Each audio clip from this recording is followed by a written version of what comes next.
Pessoal, boa noite, tudo bem?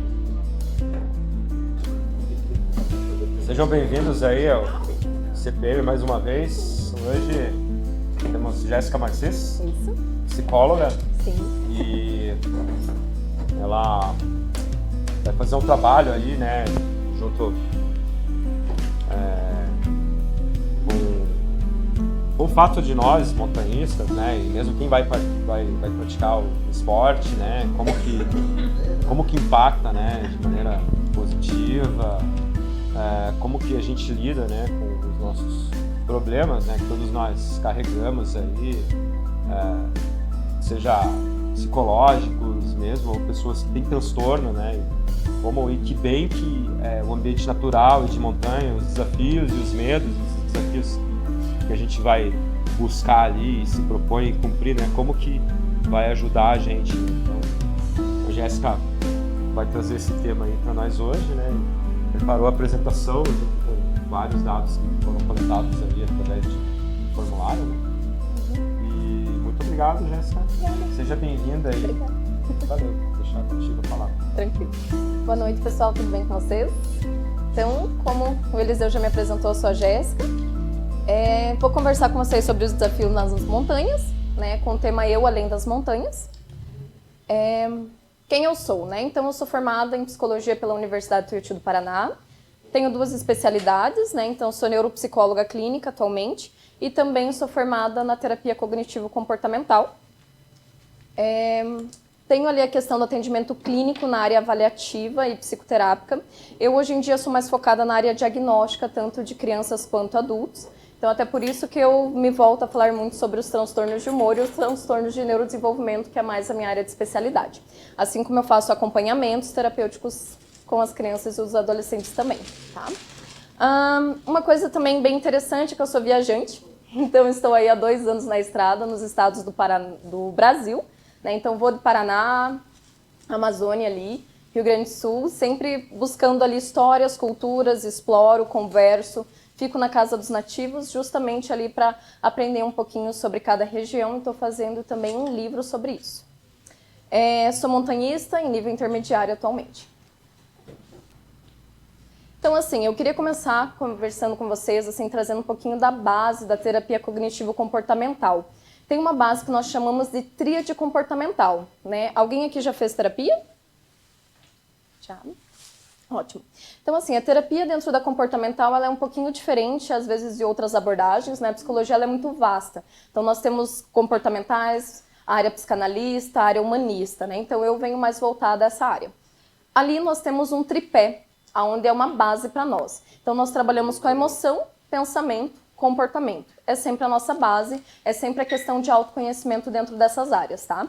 Então, assim, emoção, sensação, o que eu sinto. A questão do pensamento, a consciência, o que vem à cabeça, o que vem à mente. E o comportamento é a ação. Como eu reajo, como eu me comporto, o que está acontecendo no ambiente, ok? Um exemplo que eu trouxe para vocês, caso clássico de cobras na trilha. Então, para explicar um pouquinho da base ali da tríade comportamental, né? Então, assim, uma cobra aparece na trilha, né? O que que eu penso? Que eu posso ser picado? Que pode acontecer um acidente? O que que eu sinto? Taquicardia, tremores, para quem tem medo de animais peçonhentos, né? A questão também dos comportamentos, gritar, saltar para trás, buscar um graveto para retirar do caminho, né? Então, assim, dentro das comportamentais, dentro das terapêuticas, nós sempre buscamos e pensamos nessa área. Como a gente pensa, como se comporta, como a gente age. Isso é uma questão de autoconhecimento. É muito importante a gente sempre ter essa noção. Até mesmo quando a gente fala sobre desafios nas montanhas, que vai ser o que a gente vai começar daqui a pouco a abordar com mais profundidade. Ok? A questão de você compreender a sua tríade, né? Então, esse é um questionamento para vocês. O quanto que vocês compreendem a forma que vocês pensam, a forma que vocês agem, que se comportam, né? Então, vocês entendem fora e dentro da montanha? Vocês conseguem ter essa consciência lá?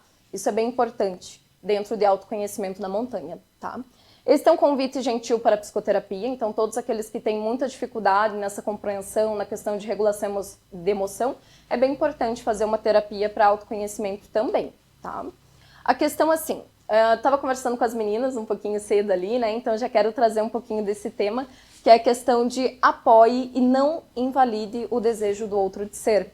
Né? Então, assim, a gente quando começa o montanhismo, a gente percebe ali que tem um caminho, a gente tem um processo, como tudo na vida.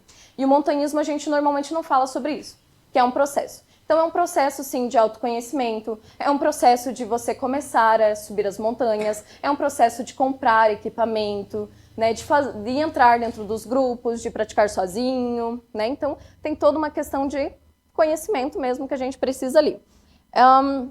Eu trouxe até um exemplo para as meninas que foi bem interessante. Eu já estou há 1 ano e meio dentro da parte ali do montanhismo. Eu normalmente não sinto medo, né? Vou tranquila, faço as montanhas, travessias, tranquilamente. Há 2 semanas atrás, com meu colega ali, eu tenho uma pessoa aí para dizer que isso aconteceu, né? Então, assim, umas 2 semanas atrás eu estava na Agulhas Negras. Eu não estudei muito bem a montanha antes de ir, coisa errada de se fazer, e eu não sabia que ela era tão exposta. Quando eu cheguei lá, realmente tive aí esse sobressalto de saber que era uma montanha totalmente exposta e começou a me causar um certo medo. Então parecia que eu perdi tudo que eu tinha aprendido até o momento. E eu comecei a pedir para as pessoas me ensinarem aonde que eu tinha que pisar lá. Né? Então isso foi bem importante. Subi a montanha, me desafiei. Na descida da montanha, eu olhei para uma das minhas colegas, que nós estávamos num grupo, e falei assim, eu estou com medo. Eu estou com medo dessa montanha. Eu estou com medo de cair aqui, eu estou com medo de queda. E a minha colega olhou para mim e falou assim, pois é, mas se você tem esse medo, então eu não sei o que você está fazendo nesse esporte. Aí eu ouvi aquilo e eu pensei, opa, peraí. Nós temos uma romantização. Hoje, cedo, eu acordei pensando nisso. Nós temos uma romantização nas redes sociais, nós temos uma romantização que nós podemos falar só de sentimentos bonitos. Que aqueles sentimentos negativos ou aqueles sentimentos que nos colocam em um lugar de vulnerabilidade, a gente não pode muito falar sobre eles, porque ele não é muito bem-vindo, né? Então, assim, o medo, a vergonha, a ansiedade, ele não é bem-vindo. Ele causa, normalmente, angústia para as pessoas e é muito ruim delas ouvirem isso. Né? Então, assim, nós temos lá a questão de colocar lá a fotinho na montanha, superação, foi legal, foi top. Mas e quem que coloca lá que tá com medo? Que foi difícil? Quantos colocam? Aí eu fiquei pensando nisso. Então, quando essa colega me colocou, né, essa frase, eu fiquei pensando, opa, peraí, o meu medo não foi bem-vindo aqui. Né? Então, assim, é bem importante a gente pensar quando vai responder ao colega. Né? O colega está com medo, ele está com ansiedade, ele está assustado. O que te causa ansiedade? Por que você está com medo? Por que está assustado? Você quer pegar na minha mão? O que você pode ajudar? De que forma que você pode acalentar aquele outro? Né? Então, assim, temos os sentimentos negativos e eles também precisam ser bem-vindos. Né? Eu sempre falo isso dentro de um setting terapêutico. E eu me peguei no lugar da medrosa, numa montanha, e ter de ouvir uma invalidação do meu sentimento. Eu escolhi ser montanhista porque eu amo a sensação. Eu amo subir uma montanha. Então, sim, é o meu esporte, porque eu decidi, porque eu escolhi que ele seja. Né? Então, assim, eu acho que a gente ter essa consciência, eu acho que a gente se colocar no lugar do porquê de ser montanhista, ele é válido. Né? E não permitir que o outro nos invalide. Né, nos deixe numa posição onde o nosso sentimento, que seja positivo ou negativo, não tem um lugar, não tem um espaço. Ele precisa ter um espaço lá também e a gente tem que ser respeitado também, tá? Pessoal, caso vocês quiserem falar alguma coisa, interromper, fiquem bem à vontade, tá? Então, assim, o que eu coloco aqui, né? O conhecimento do grupo na montanha e habilidades sociais, né? Então, assim, a questão de habilidades sociais foi uma coisa que foi me surgindo montando os slides do Desafio nas Montanhas. Né? Então, quão de habilidades sociais tem os grupos, né? O quanto nós temos realmente de assertividade, de falar coisas positivas, assertivas para o grupo, como que a gente pensa, né? Então, assim, estamos num esporte, normalmente a gente fica extrovertido, vai conversando, sobe conversando, desce conversando. Então, assim, o quanto que essas pessoas têm de habilidades sociais, às vezes, para ser assertivos, para saber o que estão falando, para saber a forma de responder àquela pessoa, né? De transmitir segurança, né? Então, se eu estou seguro, se eu não estou com medo, não é válido eu dar a mão para aquele que está? Então, isso é uma coisa bem importante. Eu até estava comentando com o Eliseu, com as meninas, né? A gente foi umas 2 semanas atrás no Agulhas Negras e aconteceu uma situação bem interessante lá, que foi um dos nossos colegas foi subir o paredão, o colega me contou ali que é 8, 9 metros, né, de altura, e ele começou a resbalar no meio. Então, ele estava derrapando ali. E tinha um grupo lá em cima. Eles estavam com a corda toda ençada, né? E eles pararam e ficaram assim, olhando. E o meu colega lá derrapando. E eles olhando. Né? Então, assim, ninguém deu a mão, ninguém estendeu, ninguém perguntou se queria ajuda. E se essa pessoa caísse? E se a gente visse o nosso colega cair, e aí? Né? Então, assim, essas habilidades sociais a gente precisa ajudar. Né? Então, assim, tem os grupos, né? Normalmente nós subimos em grupos, então, assim, o quanto a gente precisa ajudar, o quanto a gente precisa apoiar. Né? Então, nós estamos numa montanha, normalmente quando nós subimos uma montanha, nós já subimos em alerta, porque nós temos esse conhecimento de ter de subir alerta com tudo, porque é isso, praticar montanhismo, então alerta com animais peçonhentos, alerta com queda, alerta com meu equipamento, alerta com o que está caindo, né? Então alerta com os grupos. E quando a gente sobe montanha, né, a gente percebe aí que o montanhismo está cada vez mais crescendo, tem mais pessoas aí nas trilhas, temos pessoas preparadas, temos pessoas que não estão totalmente preparadas. Vou julgar o meu colega que não está preparado e vou deixar ele, às vezes, sofrer um acidente ou um incidente? É uma questão, né? Então, assim, já ouvi em diversos grupos essa fala, mas ele não fez curso, mas ele tá assim desse jeito por causa disso ou daquilo, né? Então, assim, muitos julgamentos, muitas críticas. É um momento para a gente se apoiar. É um momento que a gente está na natureza. Lá, a gente não controla nada. Esse é o desafio do montanhismo. É que aqui não há controle. Então, a gente pensar que nós já saímos de casa, né? Às vezes com o clima lá, o clima tá lindo, vai dar sol e daqui a pouco tempo vira. Então, nós não temos o controle, às vezes, nem do clima totalmente. Quem dirá dos grupos? Então, ter esse conhecimento, ter essa empatia, ela é importante. Né? Então, habilidades sociais, elas também têm que acontecer lá nas montanhas. Não é apenas na escola, não é apenas na empresa, não é apenas na nossa casa, ela tem que acontecer na montanha também. Né? Então, assim, quem são meus colegas? Quem é as pessoas que estão indo comigo para essa montanha? Eu sei quem vai comigo? Né? Tem limitações físicas, tem limitações às vezes mentais, né? Essa pessoa tem medos, tem dificuldades. Quais são elas? Vocês conhecem com quem vocês estão subindo montanhas? Isso é bem importante. Né? Então a gente fala de um autoconhecimento, mas a gente precisa conhecer esse grupo também, ok? Tem colegas diagnosticados? Tem medos? Inseguranças? Quais são as inseguranças? Quais são os medos que essas pessoas têm? Quem do grupo vai poder estar preparado, às vezes, para ajudar nesse momento ou não? Né? Me sinto seguro nesse grupo? Isso é uma coisa bem interessante da gente pensar também. Porque quando começa a acontecer situações ali dentro das travessias das montanhas, estou segura nesse grupo? Tem alguém que vai transmitir essa segurança? Quem é essa pessoa que transmite segurança?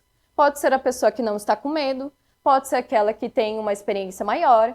Por isso que a gente até comenta sobre os técnicos, né? Então, nos grupos de montanhismo, a gente precisa ter os técnicos. Os técnicos são aqueles com maior experiência, né? Aqueles que já fizeram essa montanha antes, que já conhecem o caminho, que às vezes já compreendem e assimilam quais são os perigos que podem trazer ou não. Né? Então, é bem importante a gente ter essa noção. E sinto que sou acolhido, acolhida nesse grupo. O que eu falo, as pessoas estão conseguindo se conectar? Essas pessoas conseguem permitir? Porque eu estava até conversando com as colegas, né? Nós temos todas as emoções. As emoções, eu sempre explico isso tanto para minhas crianças quanto para os adultos, né? As emoções, elas são necessárias, né? Então, quando chega alguém para mim dentro do consultório e fala, eu não quero mais ter ansiedade, eu falo, pois bem, não vai rolar, né? A ansiedade, ela é necessária. Então, o que a gente fala são de emoções patológicas, quando elas se excedem, quando elas não te permitem fazer coisas que seriam consideradas razoáveis, que deveriam ser feitas tranquilamente. Isso são emoções patológicas, mas o medo, ele é importante, né? Ele é questão de sobrevivência. A ansiedade também, ela emite ali a questão do perigo, né? Então, tem as emoções elas são importantes. A gente precisa acolher elas em qualquer nível que elas estejam. Ok, gente?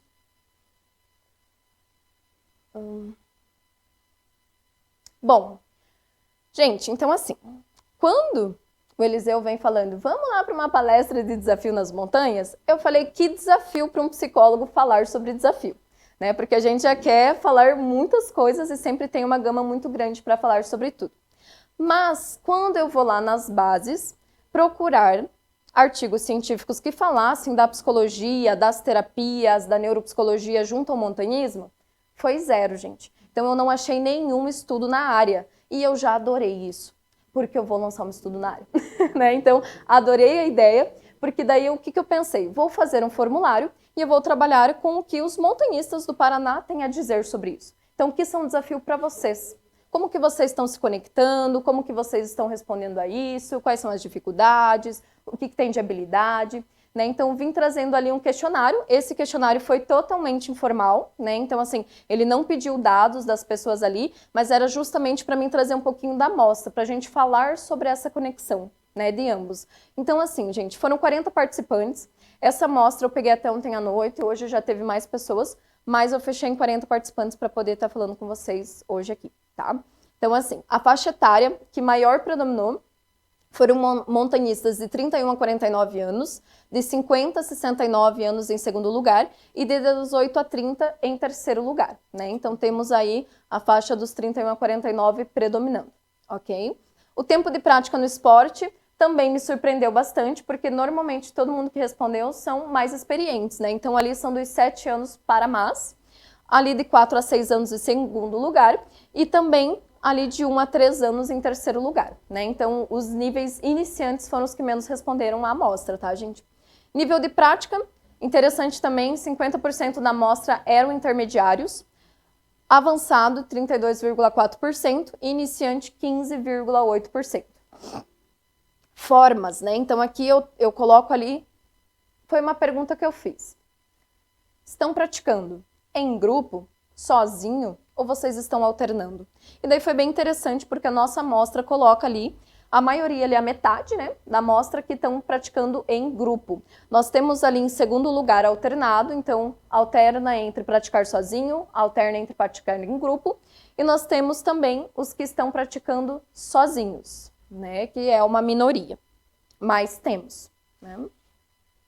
Bom, aí a gente fala um pouquinho sobre acidentes e incidentes. Foi um questionamento que eu fiz também para essa galera, né? Então, assim, dos 40, 15 montanhistas que participaram da amostra disseram que já sofreram acidentes e incidentes na montanha, né? Então, assim, 40% em nível leve, 30% em nível moderado e 30% em nível grave com hospitalização e cirurgia, né? A questão ali, o que aconteceu? Quais foram os acidentes, né? Então, a maioria colocou ali que foram lesões e torções ali em joelho, em tornozelo, bem comum ali para eles, ok?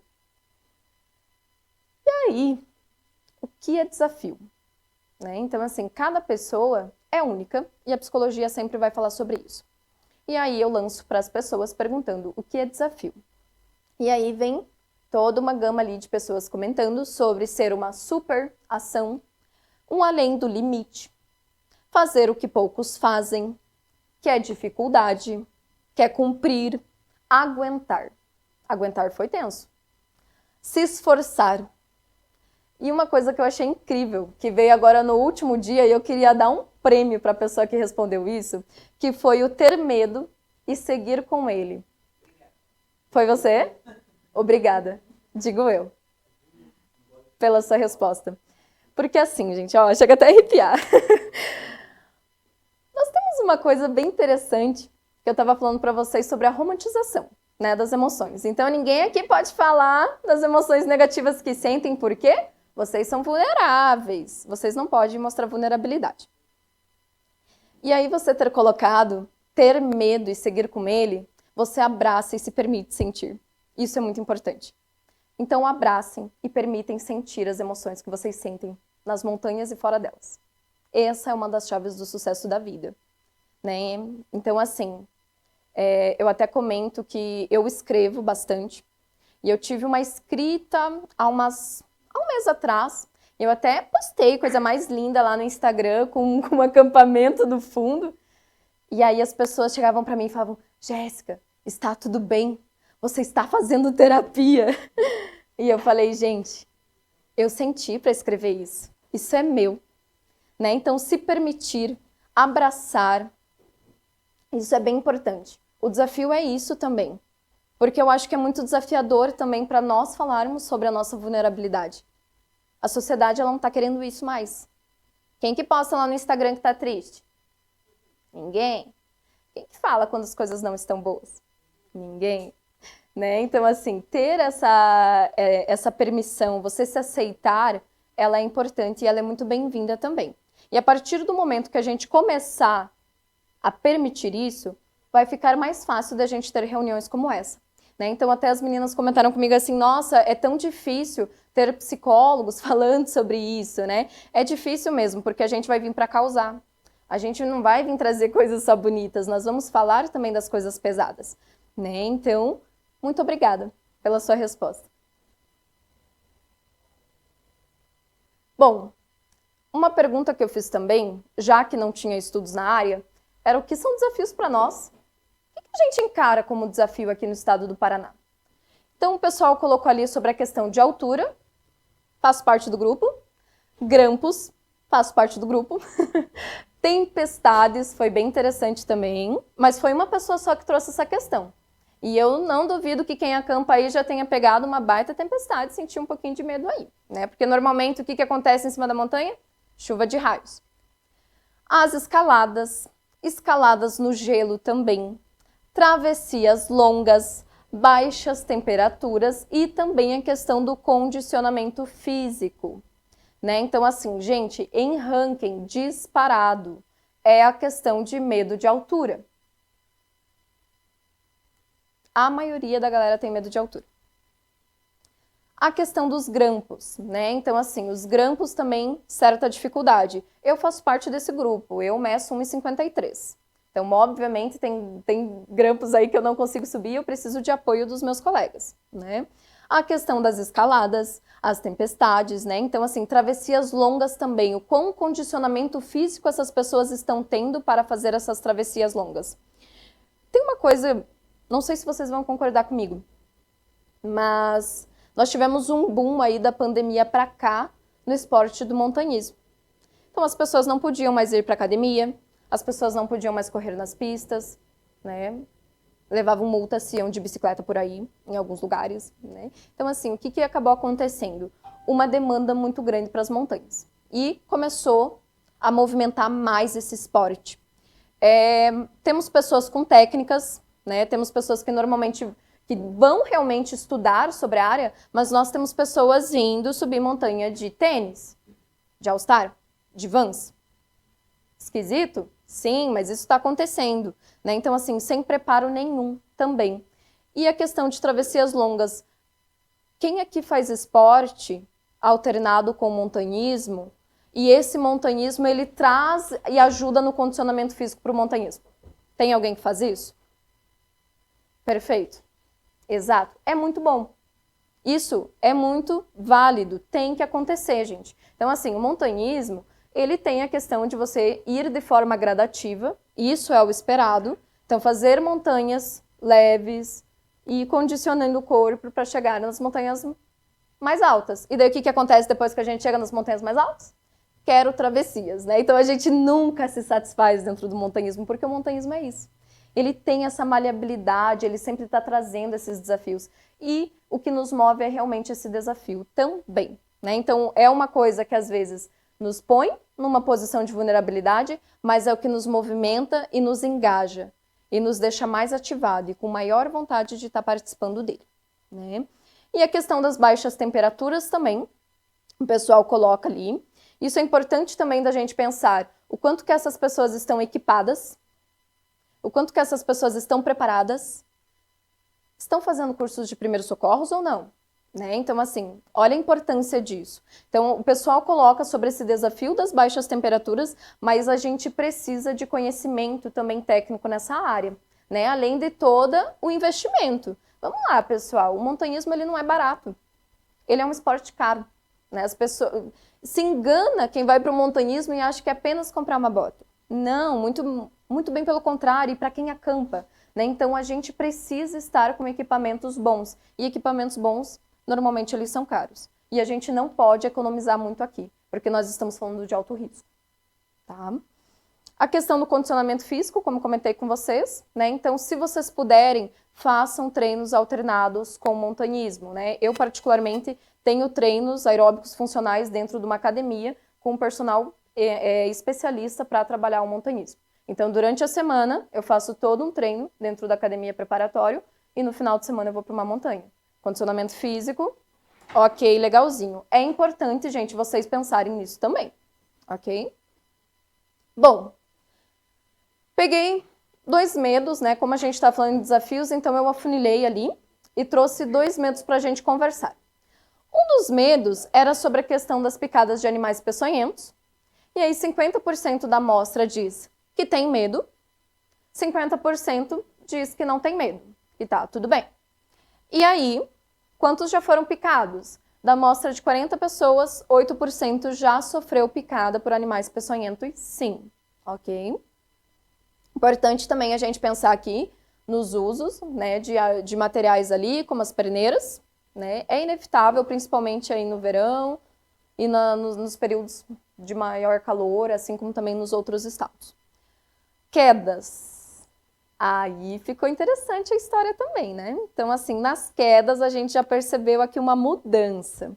Então, aumentou o nível aí. 66,7% das pessoas comentam que tem medo de queda, né? De cair aí nas montanhas. E 31,6% já sofreu queda, né? Que foram aquele pessoal lá que se lesionou provavelmente. Então, tiveram quedas aí na montanha. Eu até estava comentando com as meninas sobre a questão desse medo de queda, de onde ele vem. Onde está vindo o medo de queda? Por que ele aparece? Por que eu estou lá fazendo montanhismo, eu fui, estava firme, forte, cheguei aqui, agora eu começo a tremer, eu começo a sentir medo. Por que isso está acontecendo comigo? Alguém tem uma ideia? Instinto, perfeito. Mas tem uma coisa bem interessante que eu começo a pensar, e eu trago para vocês também. Nas psicoterapias comportamentais, nós trabalhamos com uma coisa chamada um sistema de evidência. Qual a probabilidade disso acontecer, principalmente em transtornos de ansiedade? Lá nas terapias cognitivas, nós perguntamos sempre no sistema de evidência. Quanto que isso pode acontecer? Qual a probabilidade? Quanta possibilidade disso acontecer? E aí, o nosso medo ativa realmente. Porque é o que a gente mais vê. Não é?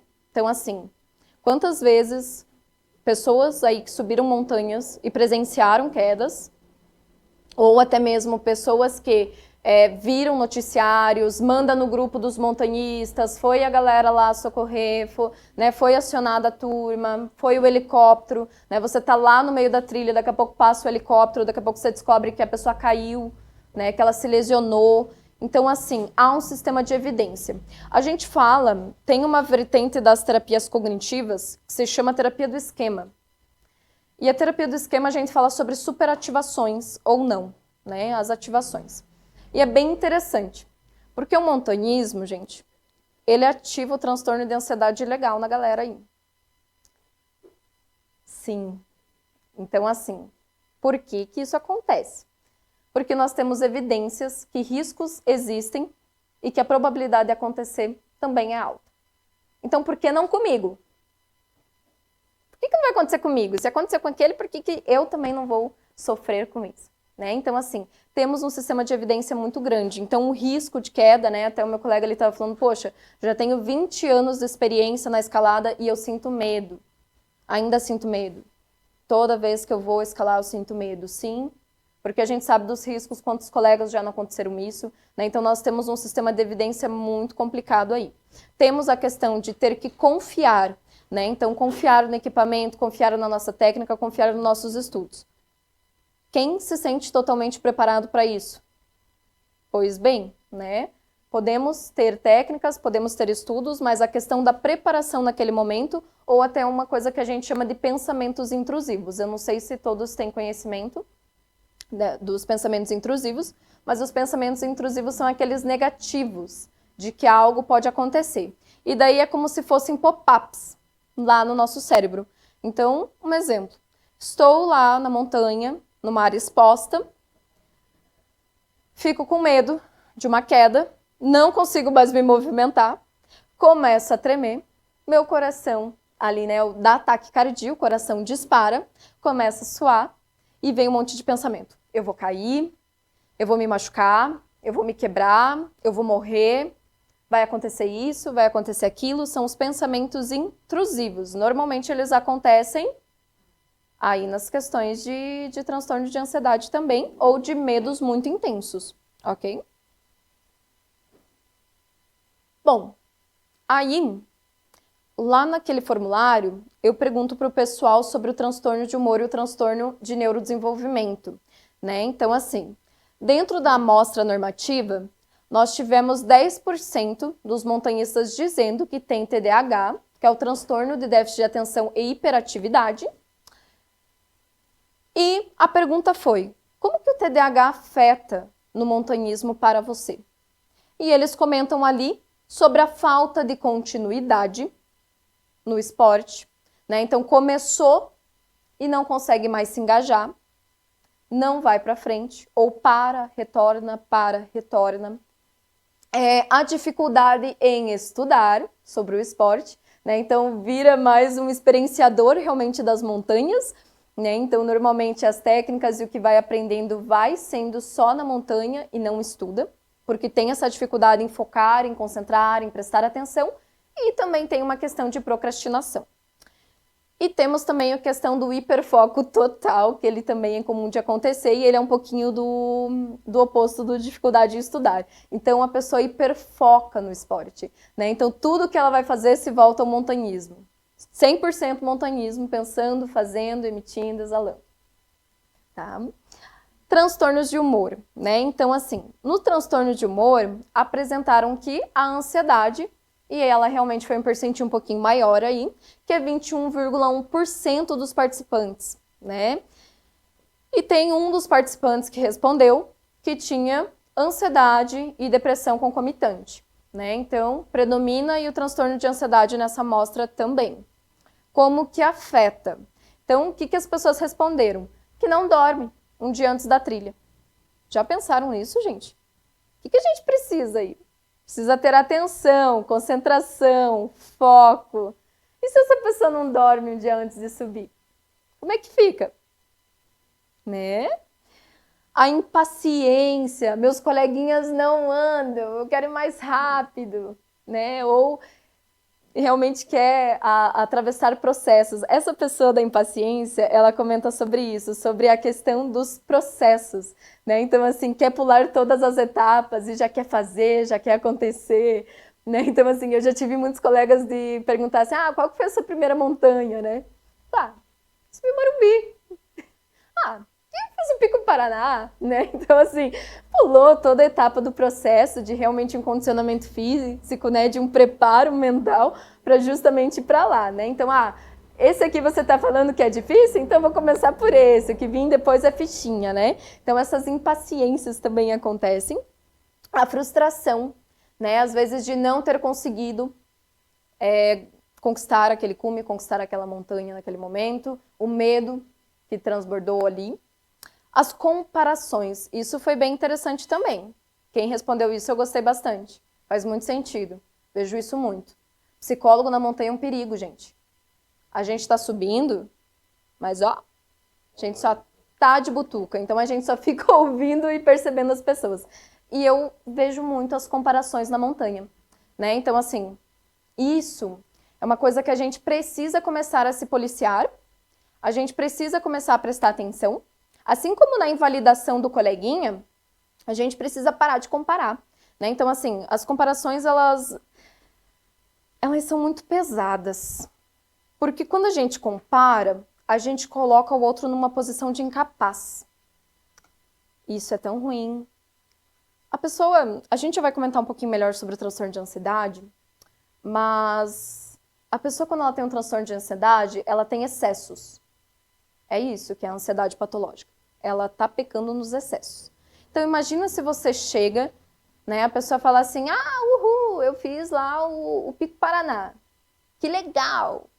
Eu fiz em 8 horas de subida, 7 horas de subida. Ah, você fez em 8? Mas eu fiz em 5. Como assim você conseguiu fazer em 8? Então assim, peraí. Que legal que você fez, parabéns! E como foi a sua experiência? Como é que foi pra você? Foi bom? Foi difícil? Qual foi a tua dificuldade? Teve limitações? Não teve? Né? Então, assim, essas comparações eu acho bem legais da gente começar a pensar nelas. Né? Porque às vezes essas comparações, elas podem estar sendo feitas de forma voluntária, mas às vezes de involuntária. Porque a pessoa está tão feliz que ela fez em 5 horas que ela não está percebendo em que lugar que ela está colocando aquele outro. Né? Então, assim, isso é muito importante da gente perceber, da gente pensar. Eu até estava comentando com os meus colegas ali. Eu tive uma experiência há 2 semanas atrás lá no Agulhas. E eu vou voltar porque eu falei que foi a escola para vir aqui apresentar hoje para vocês e sobre coisas que eu pensei. O Agulhas Negras, ele me deu medo. Fiquei com medo lá. Muito medo. O medo que eu nunca senti. E aí, a minha coleguinha me invalidou e daí eu voltei embora, né, pro hostel super triste, chateada e pensando, meu Deus, eu tô 1 ano e meio nisso e como assim eu fiz isso comigo? Como assim, né? Eu peguei e tive tanto medo. Nossa, como eu sou uma pessoa terrível, né? Zero montanhista, volta pro iniciante. E aí, conversando com o dono do hostel que eu tava, ele é escalador. E daí ele me disse uma coisa tão linda, gente, que eu voltei sorrindo e ia embora. E fez toda a diferença. Então, assim, às vezes palavras, gente, elas vão fazer tanta diferença e vão ressignificar aquele medo, que é uma dica para vocês, né? Então, ele falou assim para mim, tá, você sentiu medo, beleza. E daí, quando você chegou lá no pé da montanha, tu tocou nela? Tocou na rocha? Falei, não. Você sentiu a rocha? Falei, não.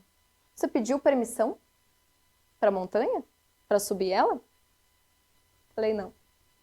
Dele, então você não se reverenciou para a montanha. Gente, quando ele falou reverência à montanha, me caiu uma ficha que eu falei, nossa, eu falei assim, obrigada. Novamente agradeci uma pessoa, falei, obrigada por isso.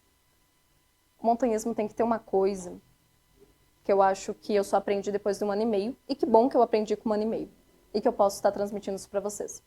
Nós precisamos ter humildade. Respeitar a natureza, respeitar a montanha e respeitar o nosso limite. Pedir permissão à natureza para alcançar, para conquistar. Quando a gente sobe uma montanha, nós estamos conquistando um cume. Isso é o maior desafio do dia. Eu vou conquistar aquele cume lá. Beleza. Mas eu pedi permissão? Eu senti a natureza? Eu me permiti sentir nesse momento? Então fica essa questão aí, eu achei incrível. Eu voltei numa ressignificância melhor e muito maior com essas palavras dele, né? Então foi um ápice para mim de conhecimento, realmente, de poder ter esse prazer de ouvir uma pessoa tão experiente. Ele também tem mais aí de 20 anos de escalada, é um escalador basicamente profissional. E ter de ouvir isso foi muito importante para mim. E me colocou numa posição que não era mais aquela de incapaz, mas sim na daquela que realmente faltou. Eu não fiz tudo o que eu deveria ter feito naquele momento. Eu poderia ter feito mais e não fiz. Tudo bem. Daí ele me disse assim no final, a montanha falou com você? Então volta. Volta para uma segunda. Vamos ver o que a montanha vai te falar na segunda vez. Né? Então assim, eu não consegui hoje, eu me senti mal, o que faltou? O que eu não fiz? O que eu deixei de fazer? Vou voltar? Vou me permitir? Vou pedir permissão? E como vai ser? Né? Então, achei muito legal e queria compartilhar essa experiência com vocês também. Né? Bom, gente, O medo, né? Então, o transtorno de ansiedade, ele é movido pelo medo, ele é um medo patológico. Então, assim, todas as pessoas que têm transtorno de ansiedade vai ser muito difícil não sentir o medo lá na montanha, tá? Crises nervosas. Fiquei preocupada com as crises nervosas na montanha, confesso para vocês. Alguém aqui já presenciou uma crise nervosa de transtorno de ansiedade? Gente, tem que ser firme e forte. Quem vai conduzir uma pessoa que está tendo uma crise de ansiedade tem que estar firme e forte. Não pode bambear, não pode demonstrar medo. Então, assim, dica de ouro para vocês. Sobe em grupo. A maioria, né? Peço para vocês. Sempre vão em grupo. Aconteceu qualquer situação de crise de ansiedade, quem assume ali a questão de conduzir tem que ser a pessoa que esteja mais firme do grupo. Porque vai ser difícil. Vai precisar de racionalidade. E essa pessoa tem que estar totalmente racional nesse momento. Não pode demonstrar medo. Se você que está tentando manejar uma pessoa de forma racional demonstrar medo, aí sabe o que ela faz em sistema de evidência? Tá, então se eu que tô com medo, tô assim, e ele tá com medo também, então agora acabou. Acabou. Né? Então, assim, temos que ter as pessoas firmes aí no ambiente, tá? Os técnicos. Os técnicos, eles podem ser, como eu falei para vocês, os experientes, mas também essas pessoas que saibam manejar nesse momento, tá? Então, qualquer pessoa nesse momento pode se tornar técnico desde que tenha o conhecimento e saiba o que precisa ser feito. E nós já vamos falar sobre isso também, tá? Bom, gente. E eu só não falei aqui também, desculpa, sobre a vontade de desistir. E já ouvi muito isso aqui em travessia.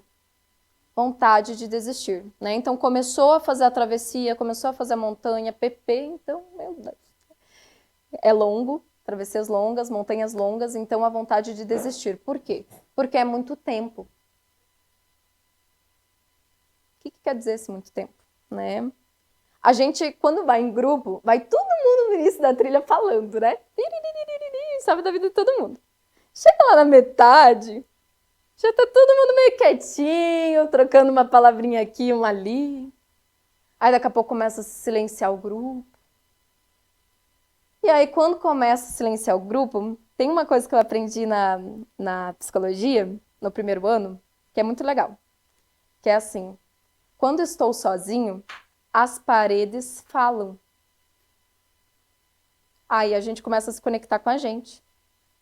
Tô cansada, tô com sono, tô com fome.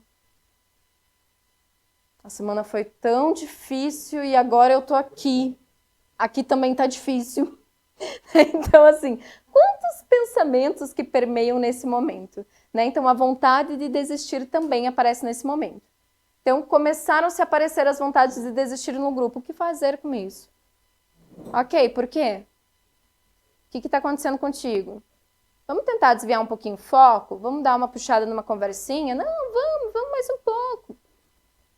E às vezes essa pessoa vai se engajando, né? Então é bem importante também, tá, gente?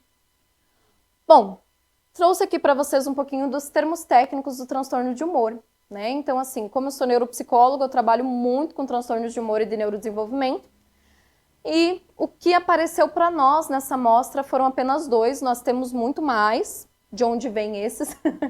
Então, nós temos aí a ansiedade predominando no grupo. A ansiedade, ela é um transtorno de excesso, gente. Ela é um medo, é uma preocupação excessiva, né? Ela é uma questão de excesso de expectativa. O que quer dizer com excesso de expectativa? Pensa muito no futuro, o que vai acontecer, o que vai ser, como vai ser, de que jeito vai ser. A questão dos pensamentos intrusivos, aqueles pensamentos negativos, né? Então, a ansiedade patológica, ela não vem dizendo que você é uma pessoa incrível, um montanhista super legal e que você vai se superar. Ela não vai te falar isso. Os pensamentos intrusivos vêm trazendo as coisas mais negativas. Lembra lá aquela vez lá que você não conseguiu fazer tal coisa? Por que tu acha que vai subir a montanha e vai dar conta? Né? Então, ela vem fazendo essas mesclas. A sensação de perigo generalizado, né? Então, pessoas normalmente que têm transtornos de ansiedade, elas estão superativadas, né? Então, assim, não é apenas a ansiedade de levantar para ir trabalhar.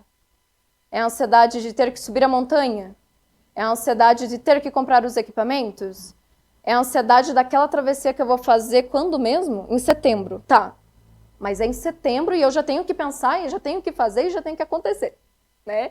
Aquela pessoa que vai fazer a cargueira e ela abre 10 vezes a cargueira para ver se colocou tudo, né? Então, assim, temos essas questões aí, né? Aqui eu coloco uma coisa que é bem importante, mas é uma percepção minha, tá? Já que nós não temos tantos estudos na área. O transtorno de ansiedade, pasmem ou não, os respondentes eles ativam mais no esporte. Então, assim, tenho ansiedade, superativo dentro do esporte também. Já no transtorno depressivo, ele é diferente, né? Então ele é um humor mais deprimido, é distímico, a pessoa fica sem energia, sem vontades, pessimista. Nada tá bom.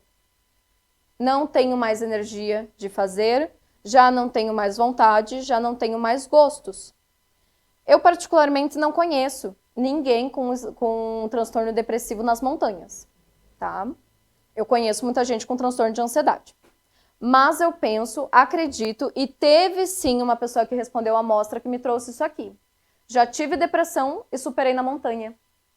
Ah, que legal, né? Então, assim, foi ali buscando esportes, foi buscando ativações e realmente superou aí a depressão nas montanhas também. Então, normalmente essas pessoas, o que acontece? Por que não tem tantos depressivos nas montanhas? Porque emana energia, condicionamento físico, e essa pessoa está sem energia para isso. Então, provavelmente vai ser muito difícil nós encontrarmos esse transtorno de humor nas montanhas.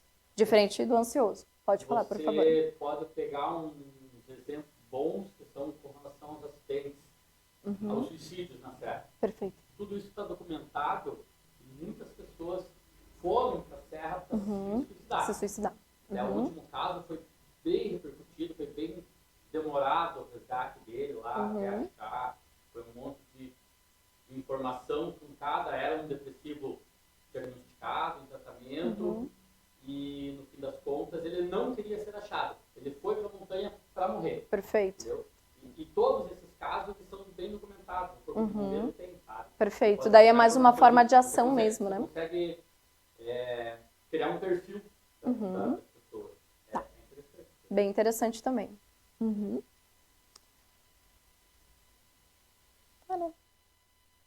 Ah, sim. Bom, vim trazer para vocês um pouquinho de dicas aí de como lidar com a ansiedade ou de como manejar uma ansiedade lá nas montanhas, tá? Então, assim, como eu sou terapeuta cognitivo-comportamental, a gente normalmente, com os nossos pacientes, nós fazemos escolinhas, né? Então, a gente comenta assim, não tem como a gente dizer que vocês nunca mais vão ter ansiedade, mas nós temos como autorregular, autocontrolar, sim. Nós temos técnicas, manejos, e para aqueles que mesmo na técnica e no manejo não estão conseguindo sair, aí é importante, sim, pensar no uso de medicamentos, tá? Não levantei essa hipótese lá no formulário, mas no que eu vou escrever aí dos artigos, eu vou perguntar quem que está tomando medicamento aí nas montanhas também, porque provavelmente temos, né? Então, transtornos de ansiedade, o que acontece dentro do transtorno de ansiedade, gente? A ansiedade, todos temos, mas vão ter pessoas que vão ficar patológicas, ou seja, vai aumentar, vai aumentar, vai aumentar, a ponto de começar a realmente ser desafio sair de casa, fazer amigos, enfim. Então começa, a rotina daquela pessoa que era normal começa a se desprender ali por conta da ansiedade, né? Então assim, dentro da ansiedade, a gente tem que pensar sim no uso de medicamento para aqueles que não conseguem regular ou controlar, né? Porque assim, a ansiedade ela tem um quê muito complicado, principalmente em crises ansiosas, que foi aquilo que eu comentei, ou síndromes do pânico, ansiedade generalizada e todas as vertentes ali da ansiedade, que são as somatizações. Somatização é aquilo que vem da minha consciência, do meu pensamento, e eu começo a sentir, eu começo a emanar no meu corpo, né? Então, o que isso quer dizer? Os tremores, taquicardia, o choro descontrolado, a perda de noção, né? Então, assim, como assim perda de noção? Né? Então, um exemplo assim, é um montanhista, faz cursos, tem conhecimento. Subiu uma montanha, foi fazer uma escalada, ficou com muito medo. E aí parece que tudo aquilo que ele conhecia, tudo aquilo que ele aprendeu, ele não lembra mais, deu um apagão. A ansiedade também pode fazer isso. E isso é perigoso. Então a gente tem que entender que a ansiedade que nós temos, qual é o limite dela, o quanto a gente consegue autocontrolar por técnicas que a gente aprende, o que a gente consegue controlar por técnicas mais a psicoterapia, e o que a gente não está conseguindo controlar aqui, então tem que começar a ir para um uso de medicamento também. E profissionais da nossa área, normalmente, quando eles começam a fazer essa investigação do nível de ansiedade do paciente, a gente já começa a sinalizar, opa, agora é a hora de entrar um psiquiatra. Opa, agora é a hora de entrar um neurologista aqui. Vamos fazer uma investigação mais aprofundada. Por favor. Sim. Identifique uma pessoa com esse diagnóstico. Sim. Será que é recomendável ela estar lá na montanha mesmo? Olha... Ou em vez de passeio, né? Aquela coisa urbana, passeio na natureza, mas uma coisa mais controlada. Porque você num grupo que tem uma pessoa com diagnóstico desse, Sim. põe em risco todo mundo. Na verdade, assim, né? Depende quais os níveis, né? Então, assim, até um nível ali, dependendo do grau de ansiedade, o tipo de ansiedade que essa pessoa tem, né? Então, assim, quando a gente pensa numa ansiedade generalizada ou numa síndrome do pânico, eu vou dizer que não é recomendado mesmo. Porque essa pessoa vai perder total consciência, total noção. Ela realmente vai colocar esse grupo em risco. Mas nós temos as ansiedades, que são essas ansiedades onde são os transtornos mais leves, que são tratados com medicamento e tal. Eu não diria que é tão ruim assim. Né? Eu digo até que é uma dica para a questão do esporte. O que essa pessoa vai precisar fazer? Ela vai precisar estar numa terapia, ela vai precisar falar sobre isso, ela vai precisar usar um medicamento, ela vai precisar estudar muito e ter técnicas também. Porque uma coisa que pega muito no medo do transtorno de ansiedade nas montanhas é, às vezes, a dificuldade e a falta de técnica mesmo. Que foi vamos supor assim, um exemplo meu mesmo. Então, assim, eu ainda não fiz curso de escalada. Eu assim, estou procrastinando há 6 meses fazer um curso de escalada por tempo. E aí, quando eu fui para Agulhas, eu olhei e falei, não dá mais, agora eu vou começar. Né? Essa semana eu já fui me matricular numa escola de escalada. Por quê? Porque é necessidade. Né? Então, assim, são essas questões que a pessoa precisa entender. Eu concordo contigo, tem um limite. As pessoas precisam entender até qual é o limite delas ou que montanhas que elas vão fazer ou não. Né? Então, um exemplo assim, tive medo de uma montanha exposta. Eu vou na semana que vem subir numa montanha exposta? Não, eu sei do meu limite.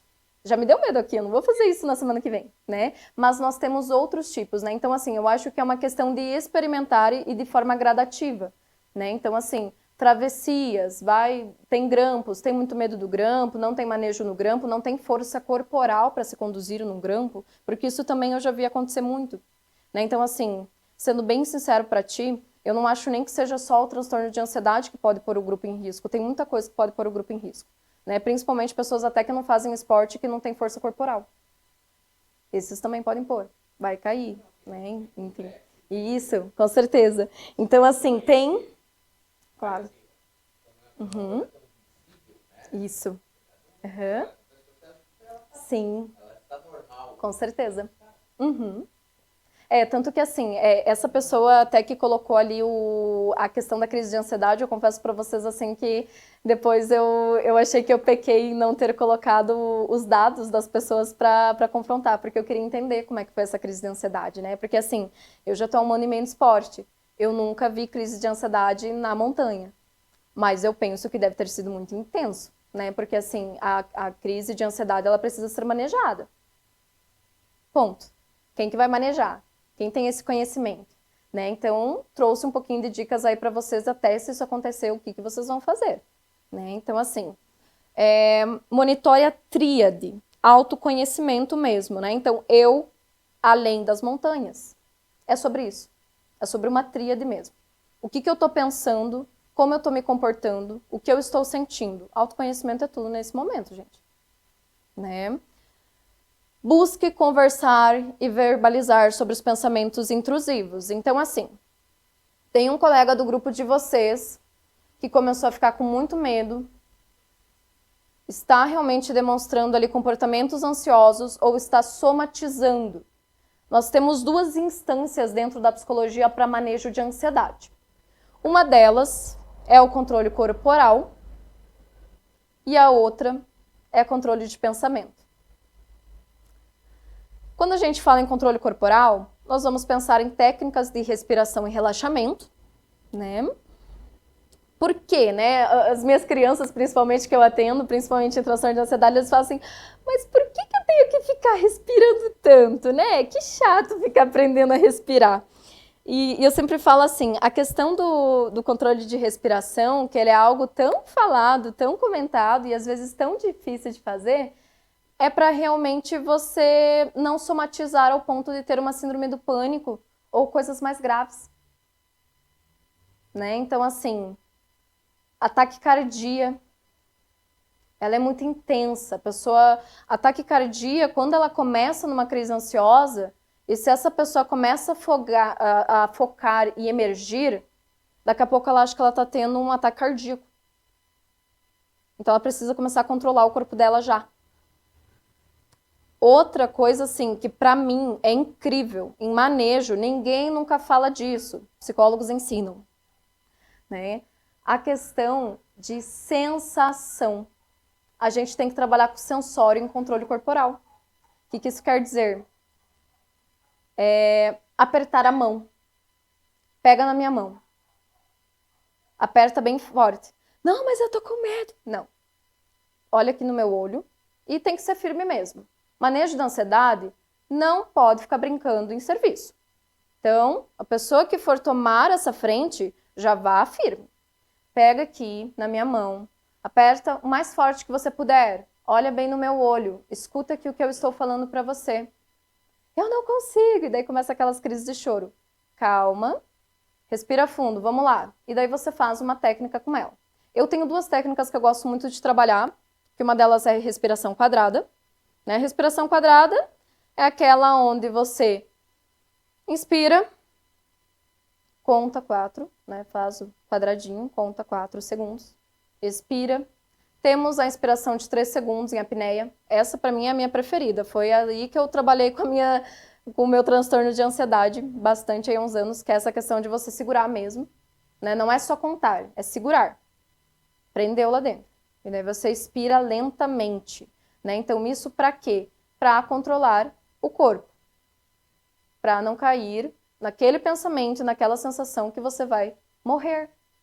Porque, gente, a sensação é que a pessoa vai morrer mesmo. Se ela passar de uma crise ansiosa leve para uma sensação de crise moderada ou grave, a sensação é de morte. Ah, mas se ela fizer cagada, ela vai morrer mesmo. Também. Na montanha, ela Também. Né? Tem uma coisa também que a gente trabalha muito, e daí assim, por que às vezes as pessoas falam, ah, mas eu fui na internet, eu fui no Google, eu vi o coaching falando, e por que não tá dando certo comigo na minha ansiedade? Porque eles não ensinam a racionalizar. Tcharam! Psicólogos ensinam a racionalizar. Ansiedade, a gente tem que ter apenas uma consciência. E isso é de praxe, gente. Pensamento é apenas pensamento. A partir do momento que você começa a usar isso como âncora, as coisas começam a mudar. E começa a vir um autocontrole, uma autorregulação mesmo. Então, pensamento é apenas pensamento. Vou morrer, vou cair, vou quebrar, vou matar... Pensamento. Estou aonde? Né? Então, assim, essa pessoa que foi manejar, beleza. Fez a questão da respiração, segura na minha mão. Aonde você está agora? O que você está vendo na sua frente? O que você consegue ouvir? Que blusa que eu... Qual que é a cor da minha corta-vento? Qual é a cor da bandana do colega? Por quê? Por que faz isso? Por que tem esse manejo dentro de transtorno de ansiedade? Porque a pessoa emerge dentro dos pensamentos. Então, são pensamentos excessivos. ela não consegue retornar ao real, o presente. A ansiedade por si só, ela já não vive no presente. Começa por aí. Nunca viveu no aqui e agora. Então, assim, a gente trazer a pessoa para o real e para o aqui e agora, isso é muito importante, né? Que nem o colega falou, poxa, numa crise ansiosa, né? Eu tô jogando aqui nos extremos, mas não necessariamente, tá, gente? Às vezes até questão de cobra. Eu já tive colega minha de parar o grupo por ter visto uma cobra, a gente içou a cobra ali pro lado e ela foi mais 1 hora para frente falando da cobra. Parecia que ela estava levando a cobra junto mesmo, né? Por quê? Porque aquilo ativou ela, superativou, ela estava em excesso de pensamentos, né? Então, pode aparecer aqui, se apareceu lá, vai aparecer aqui, usou o sistema de evidência. Tá. Fulaninha, o que está acontecendo aqui? O que você está vendo ali na frente? Quanto tempo mais para isso? Quanto tempo mais para aquilo? Então, é você tirar a pessoa daquele excesso dela. Né? Você tirar aquela concentração de pensamentos intrusivos para trazer ela para o agora.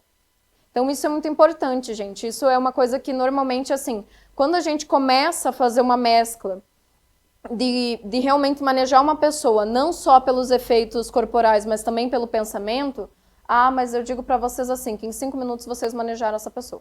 Ela vai voltar. Esse passo que eu estou trazendo para vocês de racionalização e de pensamento, a gente maneja em 5 minutos uma TAG, ou um transtorno de pânico, que são coisas muito extremas. Então eu estou trazendo isso para vocês como assim, kit de primeiros socorros mental. Vocês precisam ter isso em mente com vocês. Né? Então assim, quantas vezes da gente subir uma montanha e a pessoa nem sabe que tem transtorno de ansiedade, ou que isso, e às vezes nem é transtorno de ansiedade, é só um medo mesmo. Né? Quantas vezes de subir uma montanha, tava lá nos grampos, a pessoa olhou para baixo, na hora que olhou para baixo, ela não vai nem para frente nem para trás. Pô, tá no meio do paredão. Você tem que subir, você tem que descer. Descer você não pode mais, agora sobe. Não consigo. Opa, peraí. Então vamos conversar com essa pessoa. Quem que vai ir do grupo lá conversar com essa pessoa? Ou quem que tá ali pronto, disposto a conversar com essa pessoa? Precisa ter. Né? Então assim, esse conhecimento vocês precisam ter também para vocês manejarem no ambiente. Né? Desviar o foco, né? Então assim, tem aquela questão das contagens também. Por que psicólogos, por que normalmente a galera fala sobre as contagens, né? Eu particularmente, gente, eu não uso contagem, tá? Eu não uso com as crianças.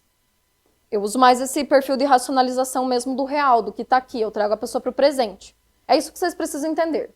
Eu preciso reduzir os sintomas fisiológicos dessa pessoa ansiosa e eu preciso fazer ela racionalizar. Ela caiu num buraco negro lá, de desespero. Então, vocês precisam trazer ela para o agora. A contagem, a gente normalmente usa justamente para isso, para fazer uma mudança de foco. Ansiedade é excesso, então foca, presta atenção. Isso é bem importante. Alguém tem alguma dúvida sobre isso? Tudo certo? Então tá. Que nem ali comentado, cheiros, sons, campo visual. Sempre pensem nisso na racionalização. Estamos na montanha, estamos na natureza, gente. Tem de tudo lá. Usem isso ao favor da gente. O que tem aqui? O que você está ouvindo? O que você está sentindo? Qual é o animal que tá... Que pássaro que tá passando no céu, né? Então, assim, usem isso ao nosso favor. Isso vai ser muito bem válido ali, tá? Bom, gente, tem outros 2 transtornos que eu trouxe. Um deles, tivemos aí na mostra, pessoas falando sobre ele. O outro não, mas eu trouxe para encargo e conhecimento, né? Que são 2 transtornos aí de neurodesenvolvimento que realmente são os que mais estão em alta no momento. Em alta não digo por aquela fala preconceituosa de modinha, mas em questão de muitos diagnósticos sendo feitos de forma tardia e em crianças de forma preventiva, tá? Então, assim, temos o transtorno de déficit de atenção e hiperatividade, chamado de TDAH. O transtorno de déficit de atenção, ele é um prejuízo em área frontal e pré-frontal, assim como o da depressão, tá? Então, assim, o que acontece? Ele afere a questão da atenção da pessoa, da memória e das funções executivas. Funções executivas, planejamento, organização, resposta emocional frente às tarefas e atividades. E também a questão de flexibilidade cognitiva. Ter vários pensamentos, né, várias possibilidades de respostas para um problema, várias soluções para um problema. Então, normalmente, eles têm essas dificuldades. O que quer dizer quando a gente fala de transtorno de neurodesenvolvimento? O transtorno de humor, ele pode ser desenvolvido perante a vida. Ele é uma relação ambiental. A pessoa foi passando por situações que desenvolveram transtorno de humor. Transtorno de neurodesenvolvimento, diferente disso, ele pode vir de fatores neurobiológicos. Então, essa pessoa, né, essa criança, esse adulto, já na árvore genealógica ali, os pais ou familiares já tinham esse diagnóstico, já tinham esse componente cognitivo, e essa pessoa nasceu com isso. O TDAH, por sua vez, que é o primeiro que nós vamos falar, ele pode ser uma relação ambiental. Não necessariamente a criança nasceu, ou o adolescente, o adulto nasceu. Pode ter sido desenvolvido pela vida por questões também de questão ali de falta de atenção ou de negligências do ambiente, ok? Já o transtorno do espectro autista, ele normalmente vem aí de funções neurofisiológicas mesmo, então os pais que normalmente têm. Como eu expliquei para vocês, TDAH, temos uma tríade, tá? Então assim, qual é o meu papel como neuropsicóloga hoje? É fazer mapeamentos cognitivos. Então, em clínica eu faço isso. O paciente já tem um diagnóstico de TDAH. Legal. Eu mapeio para entender onde que estão as funções de prejuízo dele e onde estão as habilidades dessa pessoa. Qual é o nível, qual é o grau dele, né? E qual é também a predominância. Né? Predominância, o que quer dizer? Dentro do TDAH nós temos 3 predominâncias. Um é o desatento, um é o hiperativo impulsivo, e nós temos a predominância combinada. O hiperativo impulsivo, agitado, enérgico, desde pequenininho, normalmente diagnosticado antes dos 6 anos de idade. O desatento. O desatento, ele é disperso, ele se perde, tem dificuldade em memorizar, normalmente tem dificuldade de aprendizagem. Então, chegou no período alfabetizatório, já começa a apresentar dificuldades e limitações, né? O combinado. O combinado é uma mistura de tudo, por que não? Arroz e feijão, né? Então, esse ele vem realmente aí com as agitações, com os excessos de pensamento, com uma energia muito grande, então ele vai fazendo muita coisa ao mesmo tempo e não termina nada. E nós temos a desatenção junto e a impulsividade, né? Então, ele é um pacote de tudo. Eu sempre brinco assim, é um combo do McDonald's, né? Já na questão do transtorno do espectro autista, nós temos 2 questões para fechar um critério de uma pessoa com espectro autista, que é a questão da dificuldade em comunicação e interação social, leitura ambiental, percepção do ambiente e o comportamento repetitivo estereotipado, né? Então, o que isso quer dizer? A pessoa normalmente se isola, não gosta muito de grupos, ou é muito excessivo, não percebe qual é o limite das relações, normalmente é inconveniente.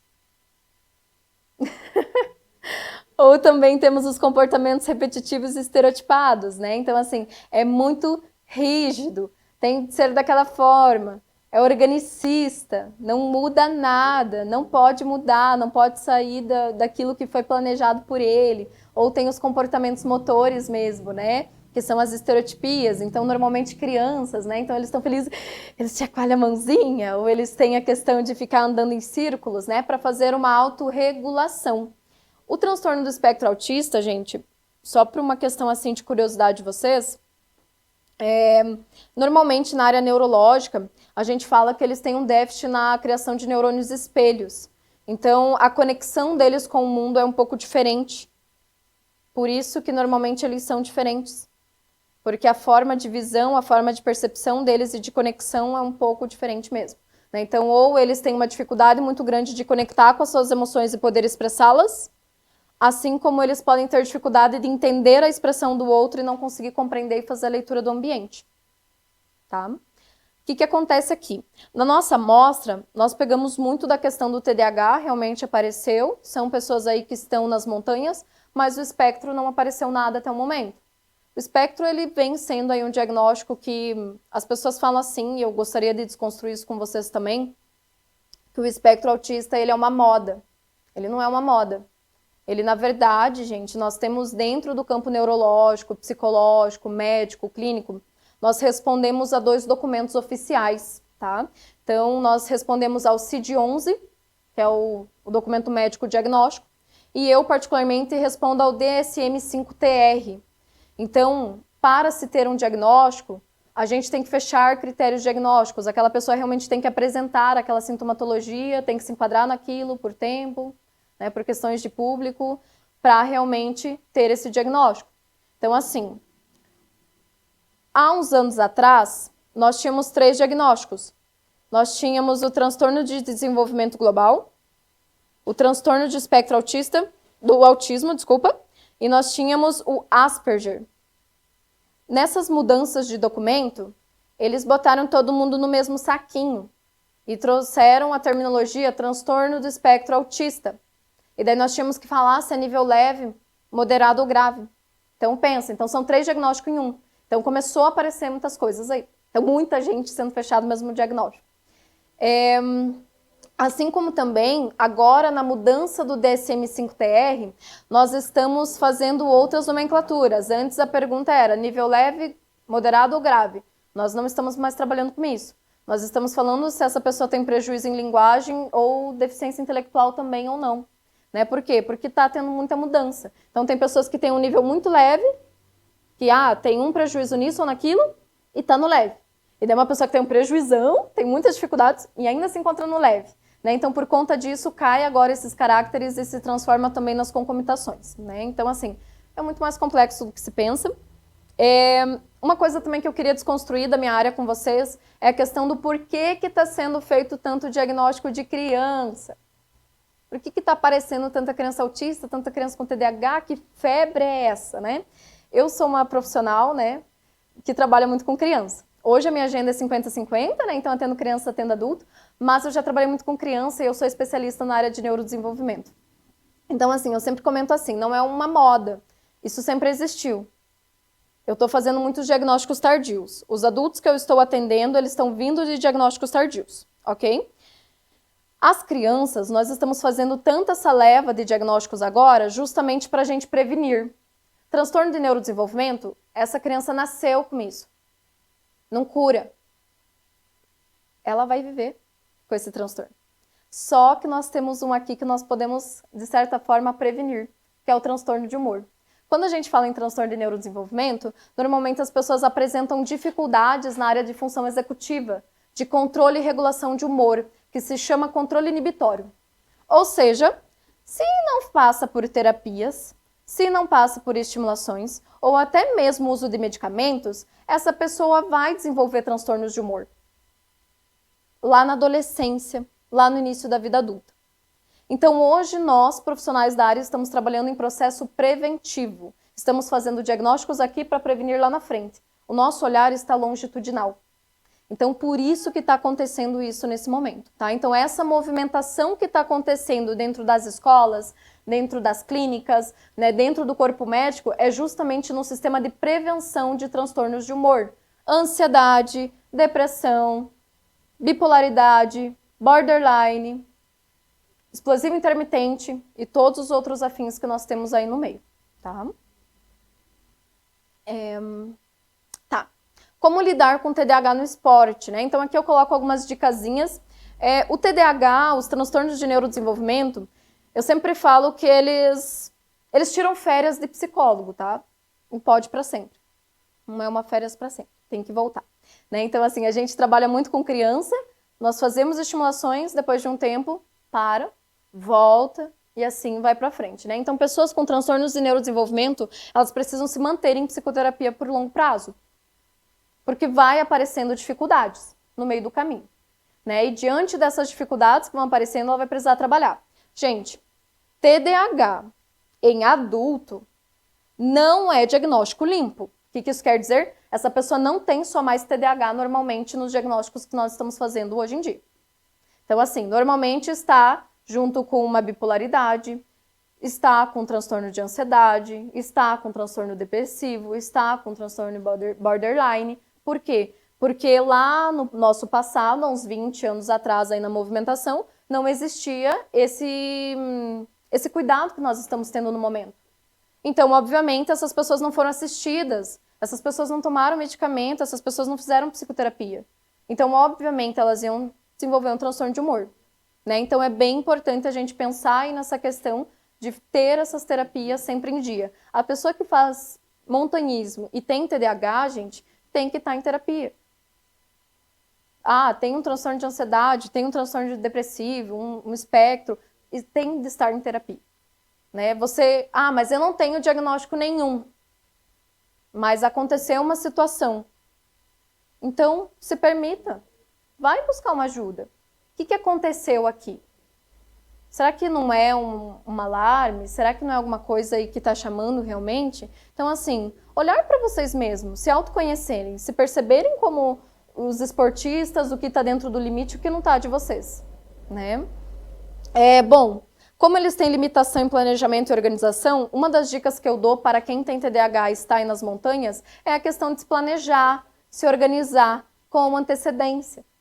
Gente, de verdade, eu para subir uma montanha, que normalmente eu faço na sexta-feira, à noite, de madrugada, quinta-feira à noite, a minha mala já está pronta, minha cargueira já está super pronta, tudo organizado.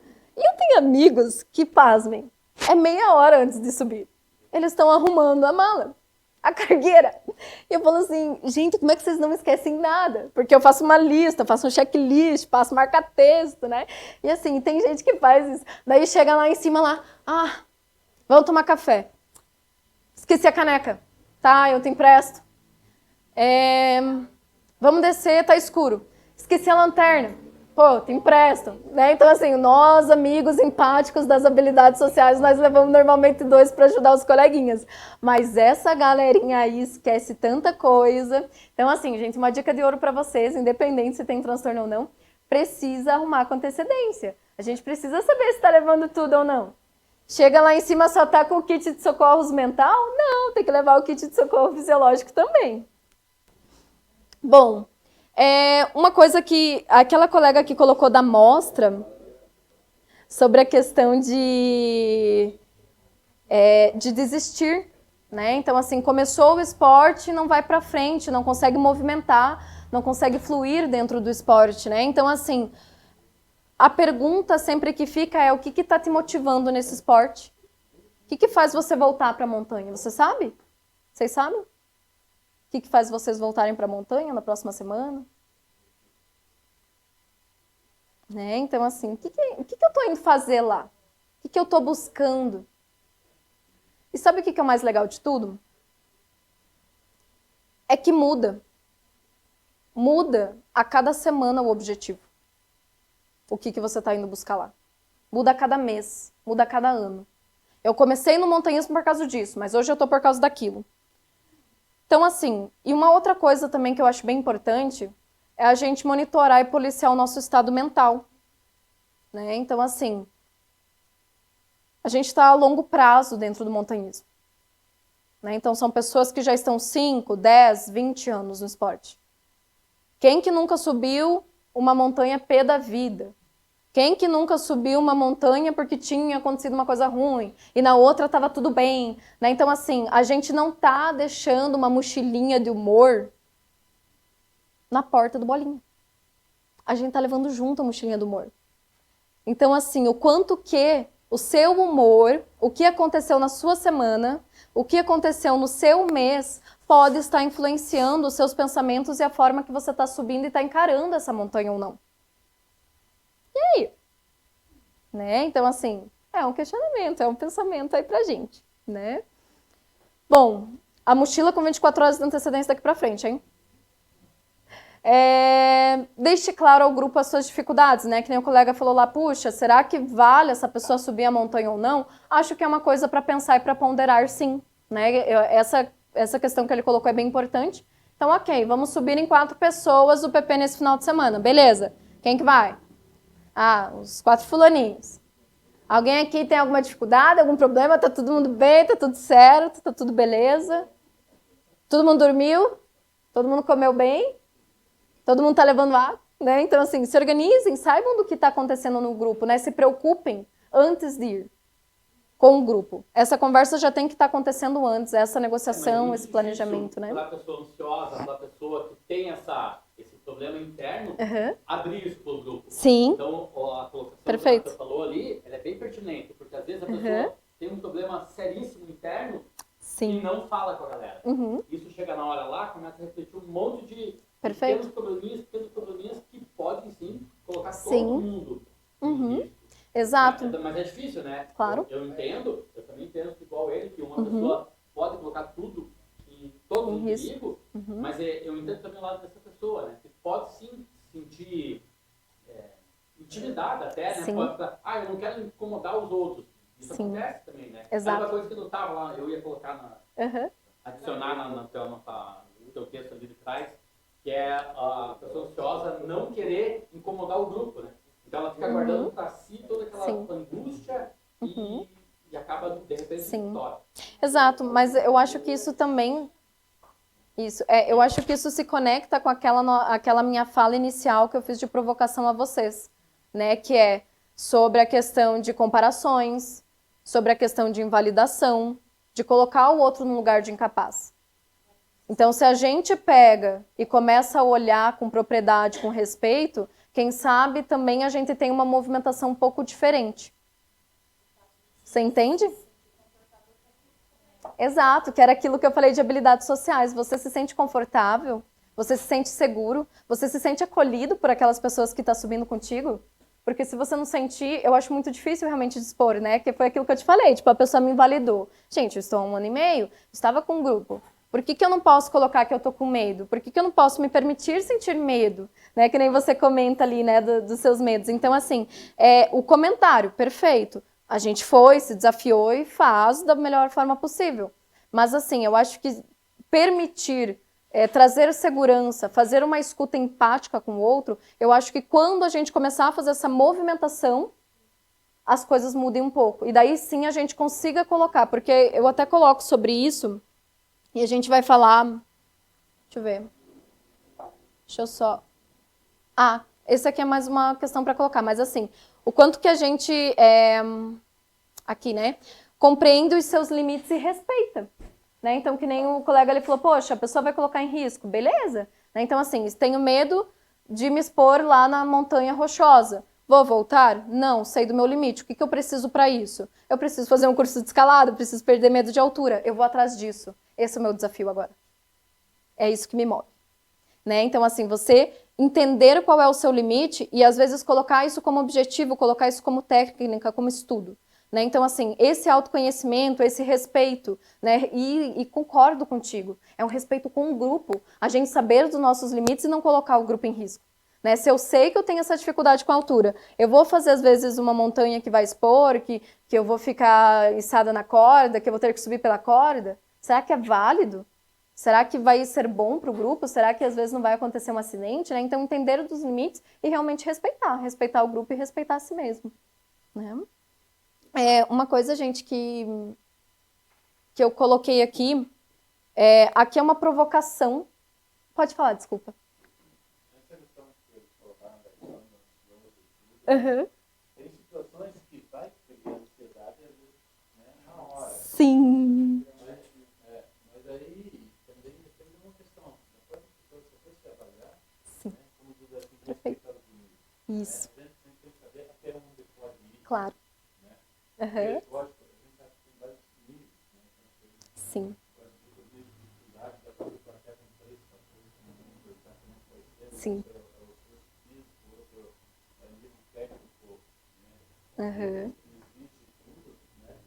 E a pessoa tem também, inclusive, noção disso aí. Porque às vezes tem pessoas que não têm a mínima noção disso aí. Sim. Né? Bom, porque é bom. Tá Sim. legal, tá legal, bom. Sim. Né? Vamos pegar uma... Até uma simples trilha, né? De repente, pessoas que têm trilha, né? Uhum. De repente, uma pessoa lá não estava com condicionamento físico para fazer Uhum. aquela trilha.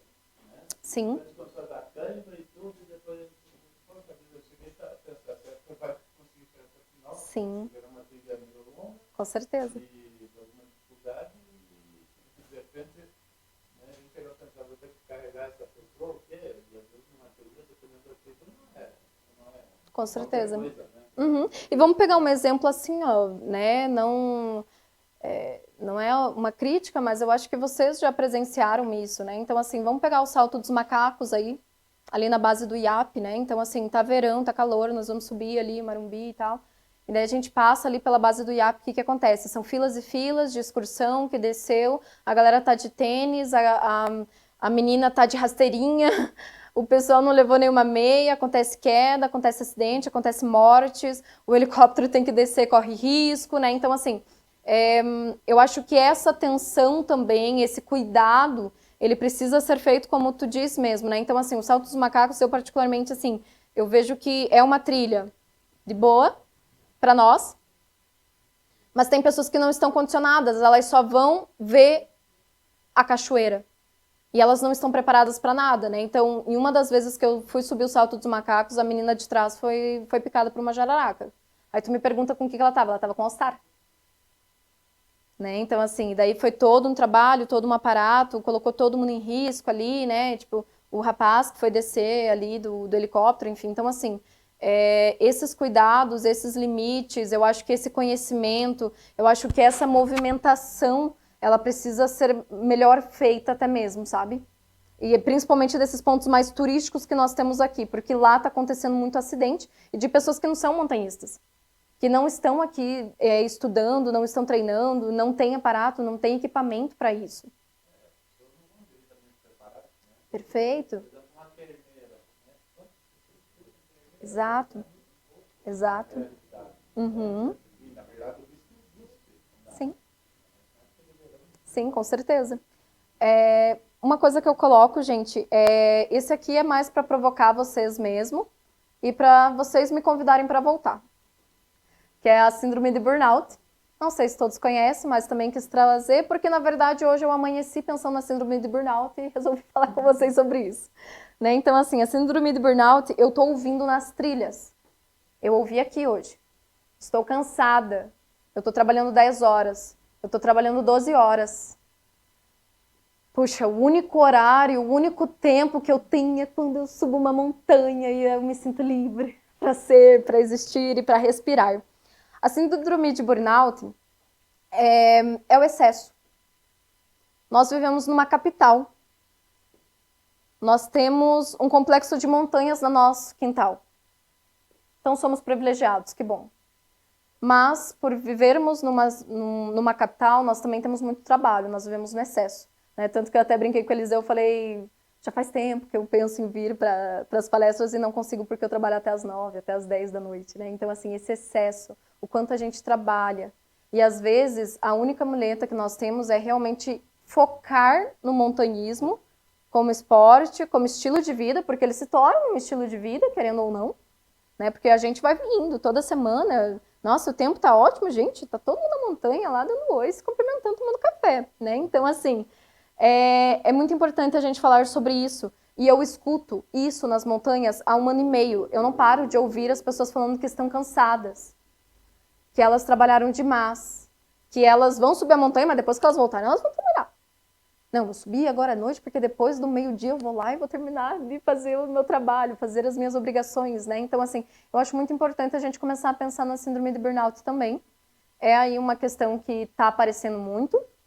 As pessoas falando sobre excesso, as pessoas somatizando, e isso também pode desencadear medos excessivos, pensamentos intrusivos, pode ativar um transtorno de ansiedade, não necessariamente porque a pessoa tem, né? Então, assim, todo mundo que ficou com medo lá na trilha, todos têm transtorno de ansiedade? Não necessariamente, às vezes foi um medo ativado naquele momento, que foi exatamente o que tu comentou, que foi o que aconteceu comigo no Agulhas Negras.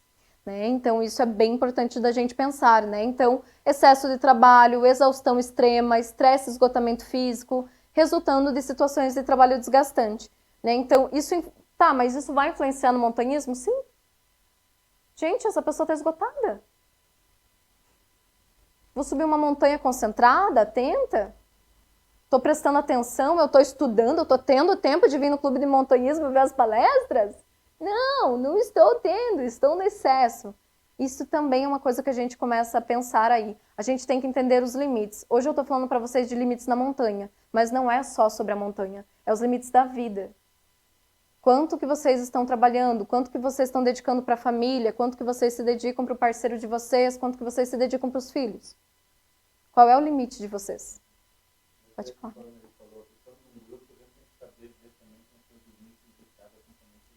Perfeito. Se realmente a gente acha que a pessoa não está preparada para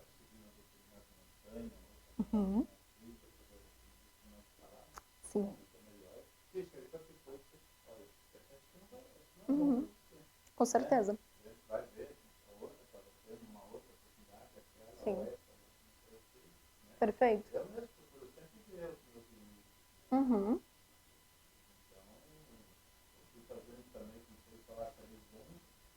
Uhum. Sim. De primeira, né? Uhum. Perfeito.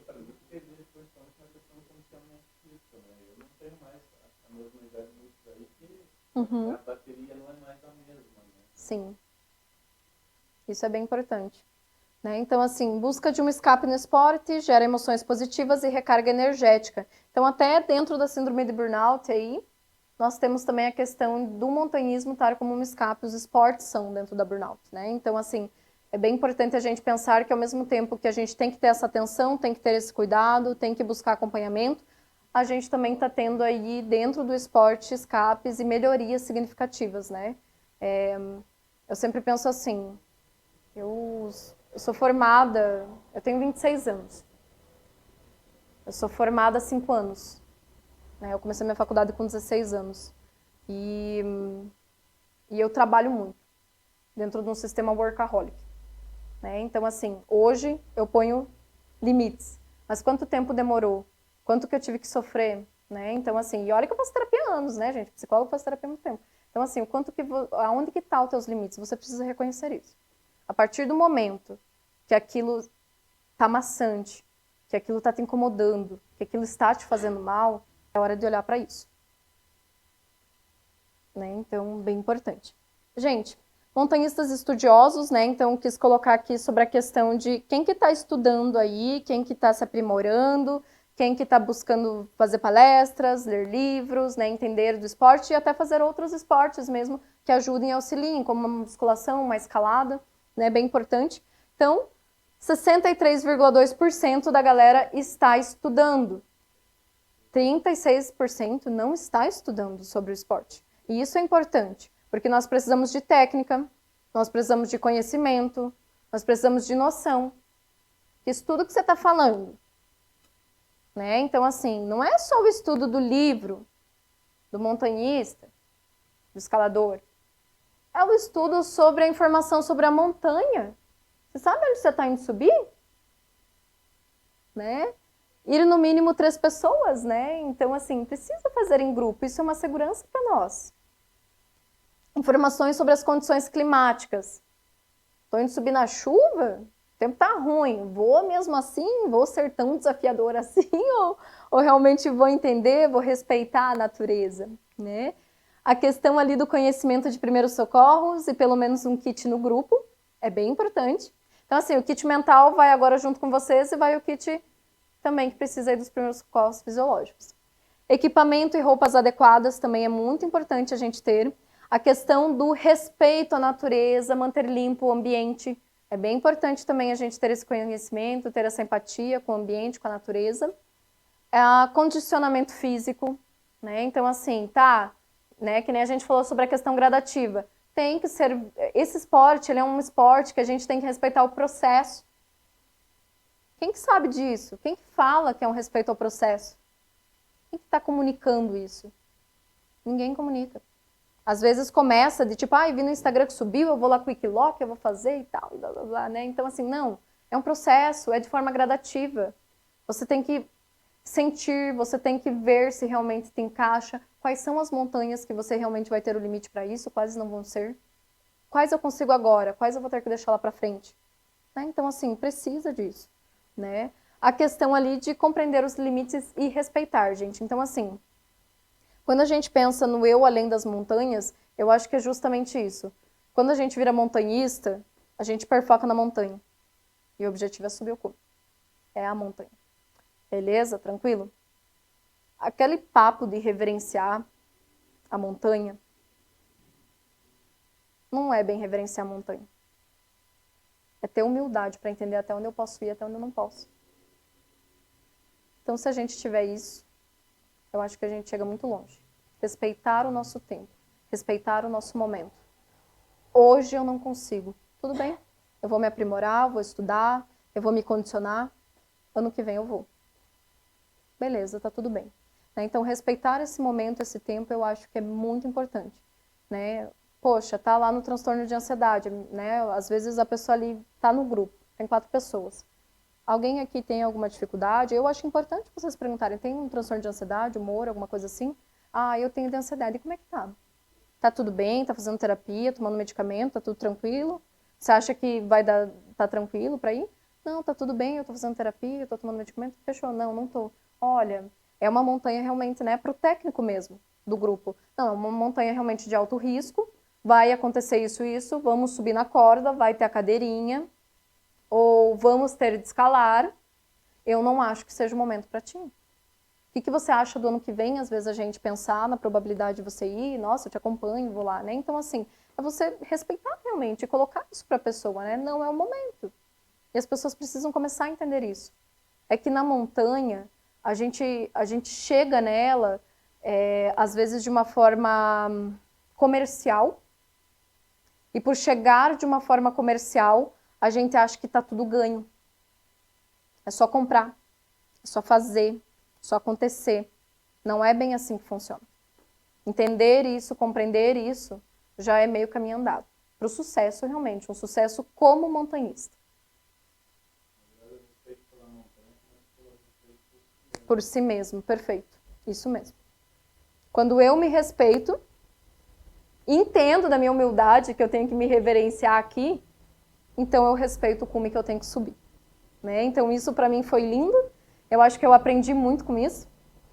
E eu queria trazer realmente para vocês, né, se caso vocês tiverem alguma dúvida, só me perguntar.